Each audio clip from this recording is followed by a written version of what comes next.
Olá, bem-vindo aqui ao nosso espaço no mundo corporativo, aqui na internet, no nosso site, que é o cbn.com.br, que está intimamente ligado ao blog do Barbeiro, que sou eu, e que tenho aqui o prazer de recebê-lo, para dizer a você que nós vamos fazer mais uma gravação. Isso aqui é uma gravação do programa Mundo Corporativo.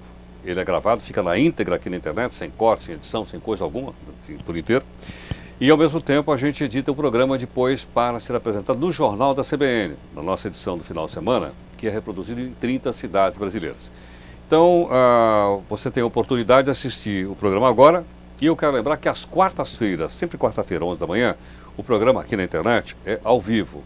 Porque aí nós temos uma possibilidade maior de interatividade. O convidado vem aqui, você faz pergunta por e-mail, que é o mundocorporativo@cbn.com.br, e você me ajuda a fazer as perguntas. E como é o caso de hoje, da nossa edição de hoje, que é uma edição gravada, no blog do Barbeiro tem lá um espaço para você fazer comentários, críticas, perguntas, enfim, aquilo que você julgar importante e relevante para que esse programa, que tem mais de 700 entrevistas gravadas, está tudo aqui à sua disposição, um arquivo, para que você possa nos acompanhar. E mais, algumas das entrevistas que você ouviu aqui no passado, nós tivemos que editar um segundo volume do livro.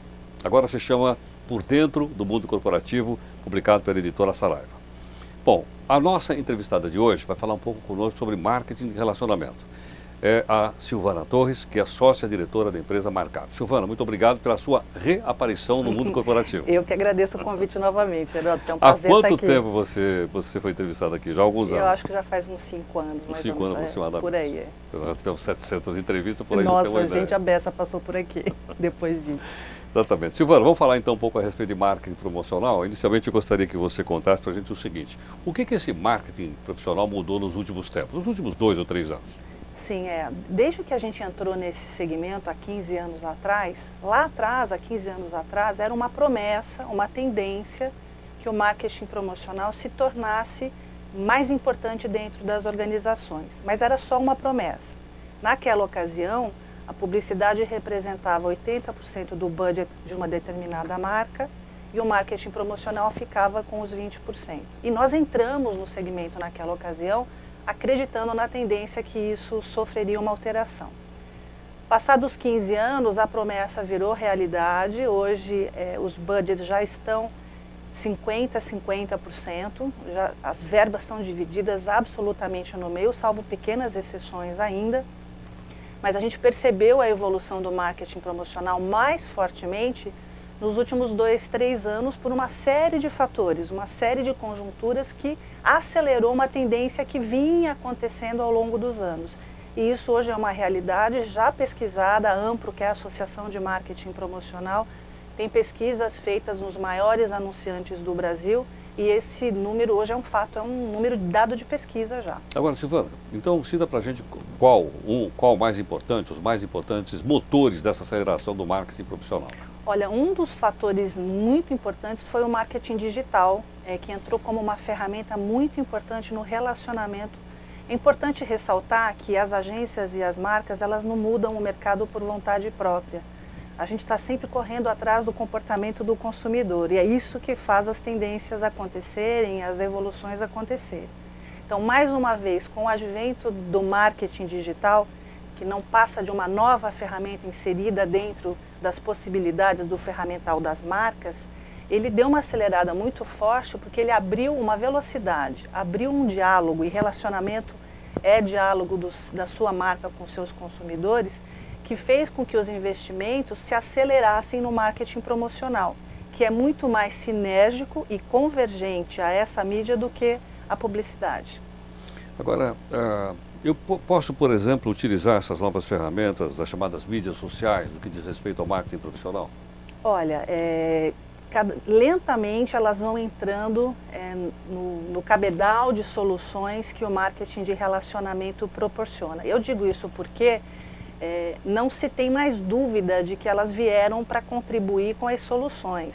Mas ainda existem muitas dúvidas, muitas questões a serem respondidas antes disso se tornar uma realidade de massa. Então, algumas marcas que a gente atende já estão inseridas dentro do marketing digital, outras estão entrando e algumas ainda estão estudando a viabilidade. Porque é sabido que o marketing digital contribui, é importante para a construção da marca, mas é um caminho de longo prazo, com doses homeopáticas versus um risco de exposição de marca se mal utilizado.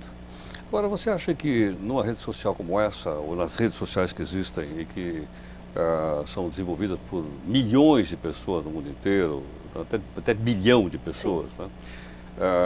Elas aceitariam a presença comercial de uma empresa dentro de uma rede social, seja através do marketing, seja através da publicidade? Eu acho que isso vai acabar acontecendo. Hoje ainda não. Você percebe que existe uma rejeição de uso da rede social como se fosse uma invasão. Tipo, essa rede social é para cunho pessoal e não corporativo. Isso ainda existe.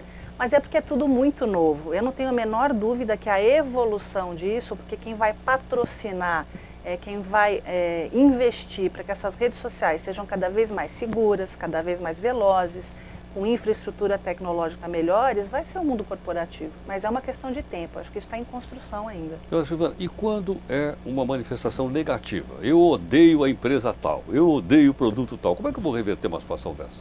Olha, tem algumas empresas... Porque é com a mesma ferramenta, né? Sim, é com a mesma ferramenta, que, na verdade? É com a mesma ferramenta. Eu recentemente assisti a palestra de uma diretora de marketing da TIM, que tem um festival de reclamações a respeito de sua marca, e como é que eles abriram esse canal, como eles se estruturaram para poder responder a questões como essas. Então eles fizeram um trabalho, a lição de casa foi feita de uma forma muito séria. Então eles têm policies, dentro dessas policies, para cada determinada situação, quem responde pela empresa, qual é a forma de resposta. Às vezes a resposta vem por um canal fechado, por um e-mail direcionado, não vai uma resposta no atacado. Então, para cada situação, para cada tipo de ocorrência, elogios, sugestões construtivas, reclamações, dissabores com a marca, para cada uma dessas situações, a empresa tem uma política pré-determinada de quem responde e como responde. Tem que abrir o canal, isso não pode ser uma desculpa para não abrir o canal. Vamos falar mal da minha marca, ok, vão falar. E como você vai se posicionar em relação a isso tem que estar pré-definido. Isso não pode ser definido durante a crise. Isso tem que ser construído antes da crise acontecer. Agora, então para isso eu tenho que ter uma quantidade muito maior de pessoas do que eu tinha antes. Sem sombra de dúvida. Você tem que ter uma equipe, porque você vai gerar conteúdos, além de você responder, você gera conteúdos, você pauta assuntos importantes da sua marca para ser discutido, e você tem que ter uma equipe dando resposta e velocidade para isso tudo. Então sim, você tem um investimento novo quando você decide abrir a sua marca para esse diálogo com o consumidor. Sim. Agora você disse uma coisa, entre outras coisas interessantes, que muitas vezes eu não respondo diretamente na rede a qual a crítica, o elogio veio, mas sim diretamente uma pessoa. Porque muitas vezes responder na rede é realimentar. Exatamente. É alimentar o monstro, né? Então você pontualmente responde para quem tem aquela sensação de infelicidade com a marca. Sim. Agora, é possível haver uma conciliação entre o marketing digital e esse marketing profissional em outras manifestações que não exatamente? Há uma simbiose entre eles ou não? Sem dúvida. Eu chamo, por exemplo, através de uma rede social, mas, sei lá, é uma promoção que eu estou fazendo no pátio de um supermercado. Não, sem dúvida. A gente tem exemplos muito interessantes na agência. A nossa agência sempre fez marketing de relacionamento, mesmo antes do marketing digital. Então, os canais que a gente tinha de comunicação, e a gente sempre conversou com o nosso público, fosse pelo uma central de atendimento, fosse pelo um e-mail, fale conosco, o canal sempre esteve aberto. Só que não da forma como hoje apareceu uma nova ferramenta. Com o advento dessa nova ferramenta, eu não mudei o meu negócio, eu continuo a fazer marketing de relacionamento. Porém, com o advento dessa nova ferramenta, a gente introduziu essa possibilidade de fazer um relacionamento mais rápido, com mais gente, podendo trocar informações, tipo a mecânica da campanha é adequada, você tem sugestões e contribuições para fazer a mecânica da campanha, você acha que os prêmios que estão sendo estabelecidos estão de acordo com o perfil de você ganhador? Então hoje a gente consegue inclusive usar o nosso público-alvo como um aliado na reconstrução de uma renovação de uma campanha. Então sim, o marketing digital ele não existe sozinho. Ele é uma ferramenta que veio para agregar dentro de soluções já existentes. Você acha que a gente já passou há muito tempo por aquele tipo de relacionamento que você tinha uma lista de clientes e tal, e você mandava um e-mail para ele?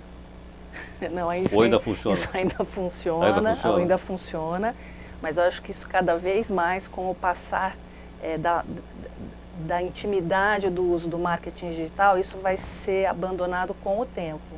Mas ainda é uma ferramenta importante, ainda se usa muito. Muito. Você acha que as pessoas abrem e leem se eu mandar lá uma mensagem? Depende. Se tiver um bom subject, se tiver um bom layout, e aí é um e-mail marketing, né? Não é aquele e-mail texto chatinho. Eu acho que ainda abrem sim, mas precisa ter uma inteligência para ser aberto. Agora, quando você falou da empresa tendo 50% e 50%, né, dos seus investimentos, dentro desses 50% reservados então ao marketing de relacionamento, já há subdivisões dentro dele? Já existe sim. Dentro desse marketing promocional, o que a gente encontra debaixo desse grande... O marketing promocional é um escopo bastante abrangente. Aí embaixo a gente tem eventos corporativos, lançamento de produtos, convenções de vendas, endomarketing através de reunião de pessoas. Então, tem um grande guarda-chuva aí que movimenta milhões por ano dentro do marketing promocional. Aí você tem também as ações de ponto de venda com o consumidor final. São as promoções que a gente encontra porque o consumidor compra mais. Então ele participa de sorteios, ele participa de vale-brinde, ele participa de concurso cultural, ele responde uma frase e concorre a. Então aqui também tem um mundo de oportunidades dentro do marketing promocional. Você tem também o marketing de relacionamento e incentivos, que aqui é mais focado para o trade, não é para o consumidor final, é para o canal intermediário entre a marca e o consumidor final. Por exemplo, a Samsung, quando ela vende um item, uma TV, ela não vende direto para o consumidor, ela obrigatoriamente passa por um canal de distribuição, que são as revendas. Então aqui tem um outro mundo de oportunidades. Você tem merchandising, que é toda a parte de sinalização de ponto de venda. Então, fazer com que o produto apareça de forma encantadora e sedutora para o consumidor. Então, tudo isso aqui embaixo é marketing promocional.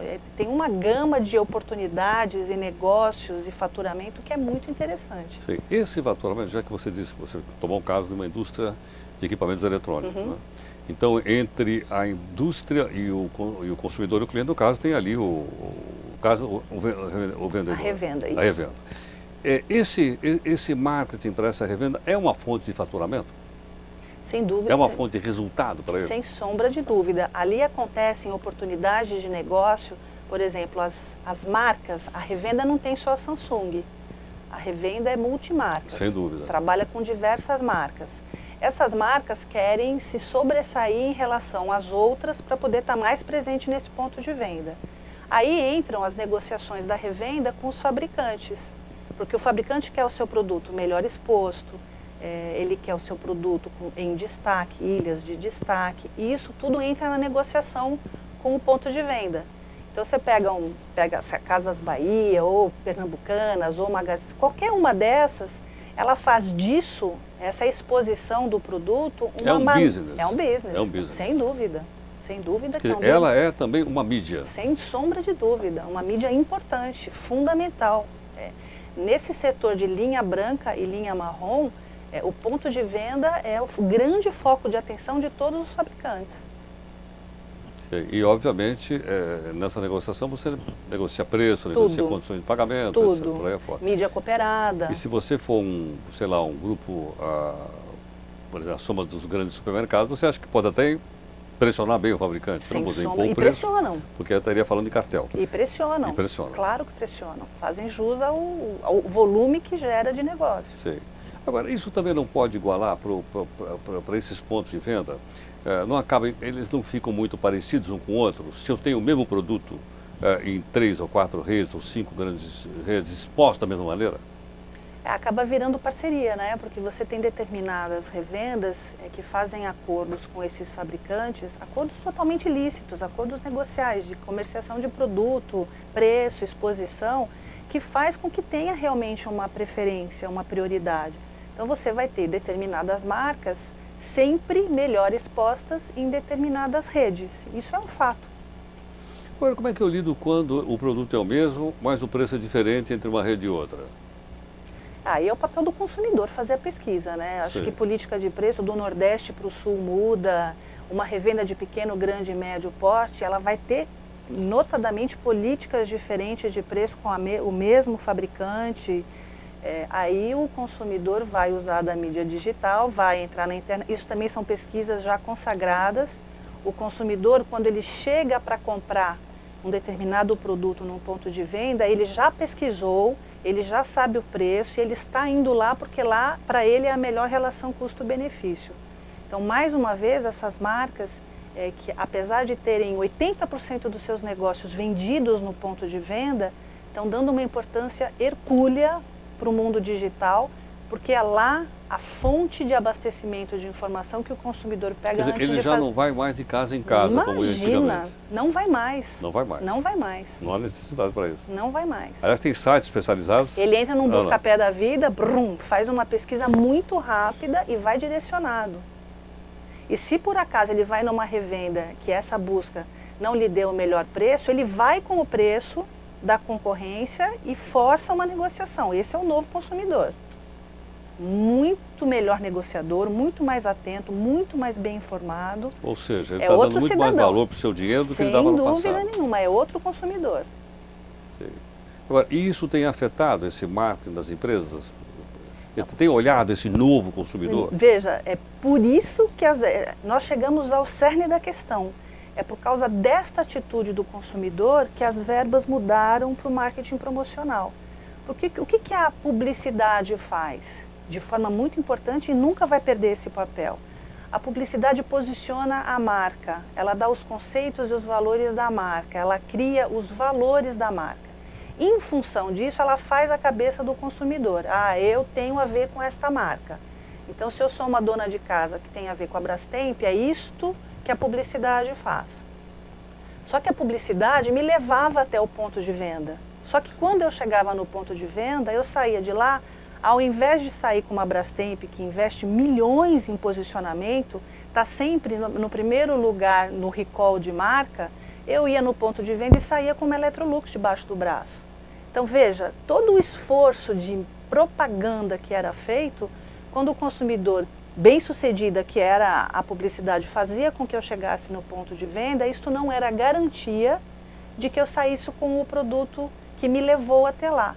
E aí os investimentos no PDV começaram a se tornar cada vez mais importantes para fechar o ciclo da venda. Sim, perfeitamente. Você acha que algumas empresas olharam para isso antes do que outras? Você citou o caso da Electrolux, por exemplo. Né? Eu não tenho a menor dúvida. Normalmente quem está mais atento a isso são as marcas líderes de mercado. Nós temos, antes mesmo de 50% estar no marketing promocional, nós já temos contas na agência que já estavam atentas a isso antes disso virar um fato. A Whirlpool é uma delas. Sim. Tem várias, todas elas são, Mercedes-Benz é outro caso, líder de mercado atenta a isso. Whirlpool, Samsung que está correndo atrás da liderança. Então, assim, são marcas muito antenadas para manter a liderança é um esforço muito grande. Então, por conta disso, elas estão na frente de muitas outras marcas que são followers, né? Posso entender, então, que há um sistema conjugado, a publicidade conjugada com o marketing promocional? Sem dúvida. Quer dizer, um não vive sem o outro? Não, absolutamente não. É o que a gente gosta de, essa divisão de marketing promocional, publicidade, a marca não pensa assim, né? A marca pensa soluções... Nem o consumidor, né? Nem o consumidor. Isso é uma coisa muito técnica, né? Essas divisões que a gente faz. O que o consumidor enxerga e a marca quer se mostrar é a comunicação integrada. Como é que eu faço para os meus investimentos gerarem vendas? É isso. Senão eu não colocaria minha marca, por exemplo, no Campeonato Mundial de Futebol, que deve custar um caminhão de dinheiro. Por exemplo. E não me vende nada. Por exemplo. A não ser o conceito da marca. O conceito a credibilidade, a admirabilidade, aquela coisa toda. É isso mesmo.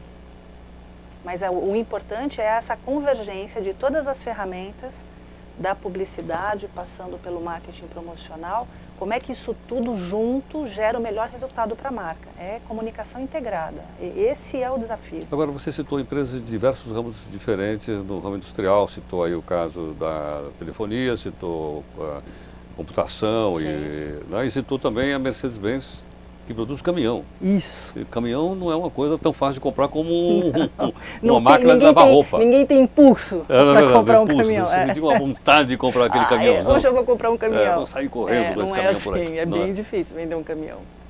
Mas ainda assim, a Mercedes-Benz briga loucamente para manter a liderança de mercado no setor de caminhões. E o fato da revenda vender só caminhão Mercedes-Benz não significa que ela não tenha uma concorrência avassaladora de uma Volkswagen, por exemplo. De novo, quem vai comprar um caminhão e o investimento no caminhão é bem maior que uma geladeira ou de um fogão, então se eu vou comprar um fogão, eu já faço uma super pesquisa na internet. Imagina um caminhão, uma pesquisa que é uma compra mais técnica, uma compra mais de longo prazo. Imagina a pesquisa que não é feita. Portanto, todos os fabricantes de caminhão são abordados e pesquisados antes de uma decisão de compra como essa. Então, sim, a Mercedes-Benz sofre uma concorrência muito grande. E aí, como fazer, então, para criar um diferencial das outras marcas, para que durante essa pesquisa, esse possível comprador, e principalmente os frotistas, né, que compram 500 caminhões de uma vez, 100 caminhões, esse é o principal público, né, que gera volume, como fazer para ele não migrar para outra marca? Todos os conceitos que são usados para Samsung, para Whirlpool, etc., são usados também com adaptações, porque para fabricar um caminhão leva quase um ano. Tem uma série de particularidades que são respeitadas num programa de relacionamento, mas os princípios, as premissas, as ferramentas são idênticas, não muda nada. O que muda é a adaptação para uma velocidade de negócio que é diferente, né? Uma venda programada, planejada, é diferente de uma venda de consumo. Então, agora, de novo, comparando uma coisa ou outra. Uma venda de consumo, eu tenho um marketing direcionado ao consumidor, ele vai lá e vai comprar. No caso do caminhão, pode ser um caminhoneiro autônomo ou pode ser um frotista. Quer dizer, eu tenho que ter dois relacionamentos, eu tenho que ter duas estratégias diferentes. Na verdade, é uma estratégia única, mas que você segmenta, e isso vale para qualquer marca, para qualquer produto. Você pode ter perfis diferentes de compra do seu produto. A Whirlpool, por exemplo, tem a marca Brastemp e a marca Consul. São posicionamentos então, mas de os marcas... dois são direcionados diretamente ao consumidor. Sim. Não tem um frotista que compra 500 máquinas de lavar. Não tem. Na verdade, não tem. Para escolher entre a Brastemp e a Consul, porque tem preços diferentes, inclusive. Eu digo, mas caminhão tem. No caminhão tem. Então, da mesma forma, você dentro de um programa de relacionamento, você entende quem são os seus públicos, segmenta, cria comunicações e benefícios respeitando essas diferenças. Mas os princípios são os mesmos, o que você oferta é diferente. Sim, quer dizer, então, ainda no caso do caminhão, assim como eu tenho o consultor de vendas, que passa pelas frotas, eu suponho, com todo esse ferramental, claro. Eu tenho que participar da festa do caminhoneiro. Sem dúvida, a Fórmula Truck, por exemplo, a Mercedes-Benz tá super... Todo mundo lá, tem o caminhoneiro autônomo, está lá a família do cara. A Mercedes-Benz participa de toda a caravana da Fórmula Truck, sempre tem camarote, convida seus clientes, convida seus concessionários, que são fundamentais no relacionamento, porque na verdade o relacionamento quem faz com o público final não é a marca diretamente, ela lança a mão do seu canal de vendas, que são os concessionários. Então, quando tem, por exemplo, Fórmula Truck em Goiânia, tem lá o camarote da Mercedes-Benz, ela convida todos os seus concessionários e os frotistas desses concessionários, e ali é uma exposição de marca, que tem o caminhão que tá, da Mercedes-Benz, que está concorrendo, enfim. Você mistura relacionamento com branding, com promoção, é uma salada. Onde é que, a gente falou aí de uma competição esportiva, onde é que as feiras entram nisso, se é que elas entram? Estou dizendo isso para você porque recentemente eu tive a oportunidade de participar de uma feira de intralogística. Falei, meu Deus, o que será uma feira de intralogística? Então, entre outras coisas que eu não entendo, aí quando eu cheguei lá, tive a ideia daquilo, uma coisa extraordinariamente grande, fantástica, de movimentação de cargas dentro de uma determinada empresa. Né? Para você ter uma ideia, só de empilhadeira devia ter umas 15 marcas. E sabe que tinha um test drive de empilhadeira. Eu nunca tinha visto bem divertido. Eu vi um test drive de empilhadeira. Você deu uma voltinha? Não, eu não dei, porque eu não tenho a menor vez. Como esse nome, barbeiro, já não posso dirigir nem verdade. Quanto mais empilhadeira. Nossa. Mas o que me chamou a atenção é o seguinte, é que nessas feiras, por exemplo, você tem a participação cada vez maior de empresas pouco conhecidas. Como, por exemplo, tinha lá empresas chinesas, que eu nunca tinha visto na minha vida. Tá? Eu digo, a feira tem um papel, ela contribui, ela tem uma participação nesse marketing, tanto no promocional como no relacionamento? Não, sem dúvida. Ou é só para a gente fazer aquele cafezinho, não. final da tarde, vem tomar umas de outras aqui no meu stand? Feira é um investimento importante das marcas. Você pega, por exemplo, agora a gente está completando 50 anos do Salão do Automóvel, que vai acontecer agora esse ano. É uma feira importante por si só, é a maior feira das feiras que acontecem no Brasil e esse ano ela completa 50 anos de vida. Sempre foi da Alcântara Machado, a organização, e depois que a Reed Exhibition comprou a Alcântara Machado, hoje ela é organizada pela Reed Exhibition já pela segunda edição. É uma feira que ali aparecem marcas importantíssimas, e a gente está falando não só das top 10, como essas marcas que a gente está começando a conhecer. Eu lembro a primeira vez que a SsangYong veio para a feira, eu falei, gente, isso é marca de quê? Ah, é um carro coreano. Bom, enfim. Então, assim, são investimentos importantíssimos. Ali você alia dois tipos de públicos, três tipos de públicos nessa feira. Primeiro, assessoria de imprensa, que é fundamental no lançamento. Todo stand tem um momento de coletiva de imprensa. Esse é um momento que a marca conversa com a imprensa. E da opinião que a imprensa forma, determina o sucesso ou insucesso daquele ano da edição do Salão do Automóvel. Então existe um momento importante, valorizado, tenso, que as marcas dão para a coletiva de imprensa. Então é o primeiro público e prioritário para essa feira. Depois vem o público intermediário, que é o cliente direto, são os concessionários. Então, mais uma vez, existe um momento exclusivo, o consumidor final não abriu porta dos salões ainda, onde os concessionários recebem o mesmo tratamento que os jornalistas. É como se fosse uma coletiva, só que não de imprensa, é uma coletiva de negócios. Então, novamente, ali, todos os concessionários ou os principais deles recebem um tratamento diferenciado, qual é a estratégia da feira, o que se pretende da feira e etc. E depois, sim, entra consumidor final, que vai ter o contato com os carros conceitos, os carros modelos, os lançamentos e assim por diante. Então, essa feira é uma feira de marca, principalmente posicionamento de marca, e em segundo lugar, de negócios, porque ali se faz negócios. Esses concessionários vão para suas áreas VIPs e vão falar de negócios, vão fechar pedidos, vão aumentar cotas, vão vender, né? Então é uma feira muito importante sob o ponto de vista de marca e negócio. Sim, agora, que espaço há então para o marketing promocional num evento como esse? Isto é marketing promocional. Isso é marketing promocional. Isto é o próprio. Uma feira está dentro do marketing promocional, não é publicidade. E dentro desta feira acontecem várias ações ou ativações que também são ferramentas do marketing promocional.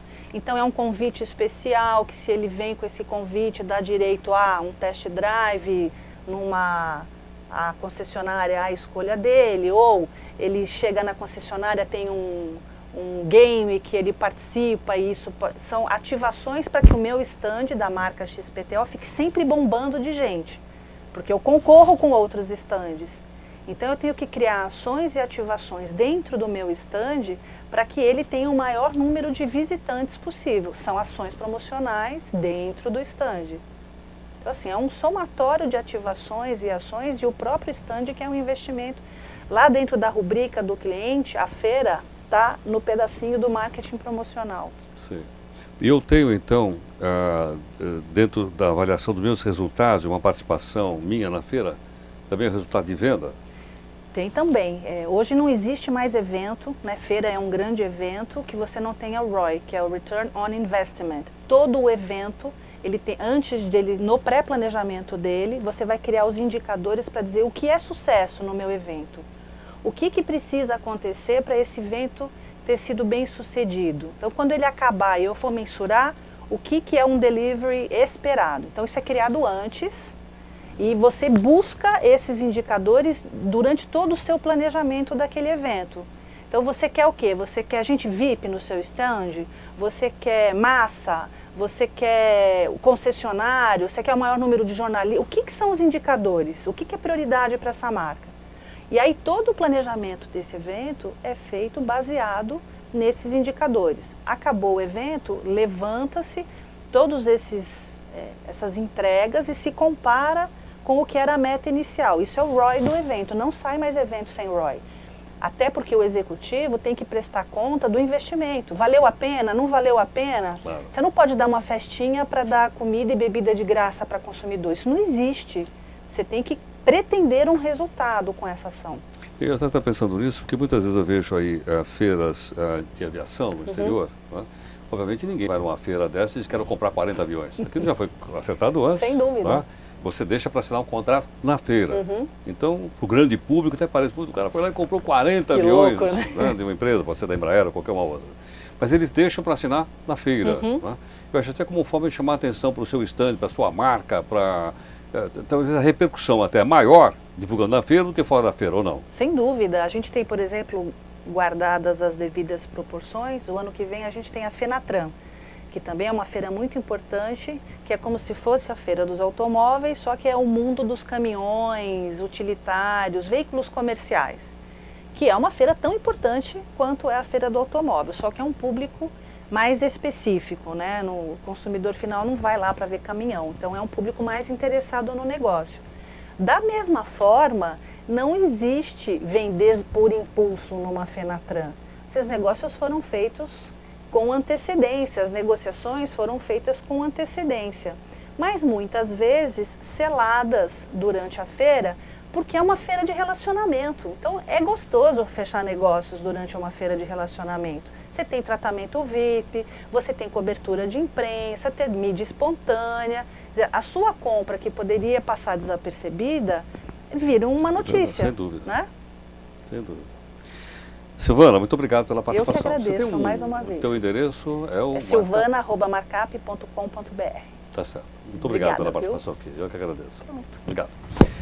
Bom, eu queria então agradecer aqui a sua participação conosco, mais uma vez aqui no nosso Mundo Corporativo. Quero lembrar você que essa entrevista fica aqui à sua disposição, juntamente com as outras tantas que foram feitas, para que você possa olhá-las novamente. Não tem edição, não tem nada. Quer dizer, você jornalistas editam, tira aquela frasezinha miserável que a gente... Não, está por inteiro. E mais, queria aproveitar a oportunidade. Se você gostou dessa entrevista e de outras, e conhece gente que gosta de assuntos nessa área, eu gostaria que você me ajudasse a divulgar o conteúdo. Né? E o nosso endereço aqui. Está tudo à disposição, eu sei que algumas escolas têm usado na área da administração, marketing, publicidade, têm usado entrevistas. Pode usar? Pode. Tem problema? Não, não tem problema nenhum. Né? Pode usar o material. E se você me ajuda a divulgar, dizendo que o nosso endereço aqui é no cbn.com.br, você pode pedir para clicar no blog do Barbeiro que sou eu. Até mais, obrigado.